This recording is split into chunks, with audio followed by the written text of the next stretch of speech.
ci troviamo di fronte a due dei nostri grandi personaggi. Io invito il signor Leonardo Cavizza e il signor Francesco Cuvesu, così 2 minuti, vorrei, visto che sono molto curioso io, e molto, probabilmente farà molto piacere anche a voi, conoscere qualche piccolo aneddoto della loro vita, dei loro 50 anni e oltre di canto in Sardegna e anche fuori dalla Sardegna. Vorrei chiedere per esempio al signor Leonardo a quanti anni ha iniziato a cantare questi canti? Procurare salveritare le paesano nolissimi. Perché il babbo che l'ha fumato a 6 anni. Sicuramente mi ha lavagliato con piana e sono alzato a mi pagare dai Flaminio Piana e mi fin cantante in questo ammazzo di questo palazzo che sta in strada. Mi cantante lo giudicosto del sole ci va dentro le corte, sorelle di noi, a Sedini. E ho imparato in Sedini che mi hanno dato su Esano, Sedenese, a che capito, perché non si impara in Sedini che ci sono i cantatori? A forza non impara a ricottare. E sono andati fin cantante Sano Varese, del sole, ci va dentro le corte e lo giudicosto. Grandi personaggi del canto sardo delle prime generazioni, vero? Ma io mi hanno fatto andare a cantare e poi cantato 2 volte, 2 anni Varese e un mutetto e poi mi sono andato a divertire che io non mi piaceva su canto sardo, da verità. E come per prima volta ho fatto un cantatore in mano. Grazie signor Leonardo. Signor Francesco, la stessa domanda. Visto che sono su per giù coetanei, allora, a quanti anni ha iniziato a cantare questo genere di canto? Canto a chitarra? Io ho 21 anni. 21? Dove hai imparato a cantare? A casa, in campagna? Quando ho cantato, pagato l'ho fatto a lui, mi hanno dato 1000 lire. Nel 1945. Nel 45 all'età, subito dopo la guerra? Subito dopo la guerra. Quindi, prima però io ho cantato, penso che la macchina in aria. Vabbè, si inizia sempre in beneficenza. Quindi all'età di 21 anni la prima gara, chi erano i suoi antagonisti sul palco? Giovanni Cuccuru, non lui vedo, il 42 Guru, Barone. E chi accompagnava? Ignazio Secchi. I fratelli Secchi, i primi chitarristi.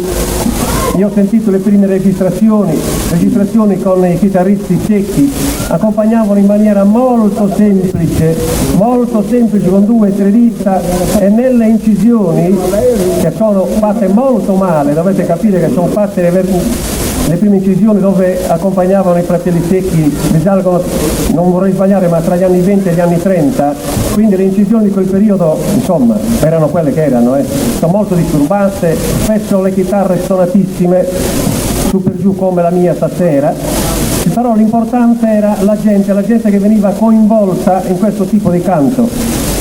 E se avete ancora un po' di pazienza sentirete ancora altri tipi di canti, di versi. Cosa ci può dire? Vorrei dire, com'è che vi spostavate in quegli anni lì, da un paese all'altro? Perché le corriere, automobili non ce n'erano, le corriere non so quando passavano, c'erano le carrozze, non so cosa c'erano. La carrozza che c'era ancora. Che vedi, che siamo ci spostavano o a pé o a cado o in bicicletta, come si può dire, raggiunge solo. A cado o in carro pure? Dai sempre io alla salacia, non sono da partire di carro, non la vogliono vedere di cose, io do matura pure. Stiamo lamentando. È capitato anche così a signor Leonardo? Eravamo insieme. Ah, insieme addirittura, quindi grande conferma e questi sono documenti. Ecco il bello. Quelli da pe, un bezzone, e Pugeto da Isennero a pe in ora. Dopo la gara? Dopo la gara. Ma vi capitava quindi spesso anche di dormire nel paese dove eravate Cantavo 2 notti allora. Ah, allora si cantava due serie di temi. Magari ci appaiamo sul letto, sarete solo, senza come delle capitale. Quindi vi davano da mangiare, insomma vi davano la camera, qualche volta vi davano qualcos'altro, no? Sono figheria a questo muro. Hanno tirato a pedra i casilloni. No, abbiamo cantato il salario, no? siamo andati a dormire, compare un vedo, no? Ah, tutto è bello, tutto sul letto, poi ora sono state puntitino, non sono tirato subito. Stanno ne siamo spiato una covetta che sembra tutta una verifica e non dormire. Vedete, è che non abbiamo molto tempo, però queste cose si possono fare solamente da vivi, da viventi. È inutile, io dico, è bello festeggiare quando queste grandi figure non ci saranno più nei nostri paesi. E come ho detto prima, in molti centri le figure quasi quasi le creano dal niente, pur di fare qualcosa. Per carità, un grande rispetto, ma di fronte a tutto ciò che abbiamo noi è bene festeggiarli in vista. Questo è il mio parere, se non altro. Potremmo continuare anche con questa specie di talk show, di domande, così di aneddoti più che altro, per ore, e io sono sicuro che sarà una cosa divertentissima. Però volevo anche riprendere a cantare, a lietarvi ancora per qualche momento. Si sta andando nel suo tempo, se una cosa è bella da raccontare, tutto questo episodio. E questo tempo che comandaria non va remedio. In questo tempo ho un barroccio, andiamo a già per la gestazione, vai ad un barroccio fino a metà, andiamo da Silico, con Sciure, la carrozza viene a metallare sul treno a Torralba, che così, sacrifici enormi. Ecco, un'ultima richiesta. Vi è mai capitato, visto che la gente, allora da grandi tifosi in quegli anni, la gente chiaramente era come paragonabili ai tifosi delle squadre di calcio, c'era chi faceva tifo per un cantante, chi faceva tifo per un altro, chiaramente chi parteggiava per Cubeto, chi parteggiava per lo stile di Cavizza e chiaramente chi tifava per gli altri stili degli altri cantanti della loro generazione. Ma vi è mai capitato di aver avuto qualche problema anche un po' brutto nei confronti per esempio di tifosi di altri cantanti, cioè che vi abbiano molestato, che vi abbiano preso in giro, che vi abbiano disturbato in qualche maniera?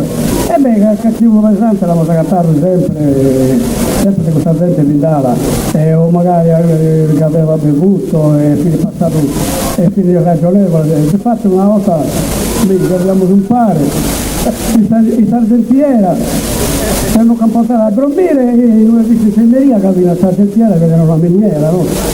Ed era il capo della miniera che aveva fatto la festa di Santa Barbara, che mi stava ebbene, questo l'ho reso, quindi vediamo, non è fatto. A noi che siamo entrati dentro, siamo a noi che abbiamo. Ecco per Merella. E comincia tutto a essere pesante, la cattè quello che a noi le girai al suo destino, così, a sapere con Merella, e mi chiedo sono ragazzi. Ma voi, lì si è provato a fare così, a fare con fa a venire sul baccone apponato, ma te stiamo chi? Se dai sul baccone che non l'hanno apponato.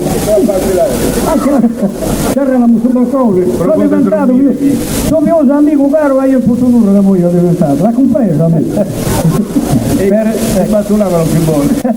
Per finire, ai vostri tempi, diciamo, tra gli anni, dal 45 agli anni 60, su per giù, prima della prima crisi sul canto logudorese, perché piano piano dagli anni 60 in poi piano piano è iniziato un pochettino, ecco, con l'avvento un po' della televisione, delle radio, della musica moderna, diciamo, il canto sardo ha iniziato un po' a scemare un pochettino, ma la gara a quei tempi terminava con l'ultimo re dopo la disperata, per esempio, oppure dovevate andare anche in giro poi per il paese a fare le serenate dopo la gara, dopo 4-5 ore di canto? No, è cacca che violinese, non dire, voglio andare a cacchiosa.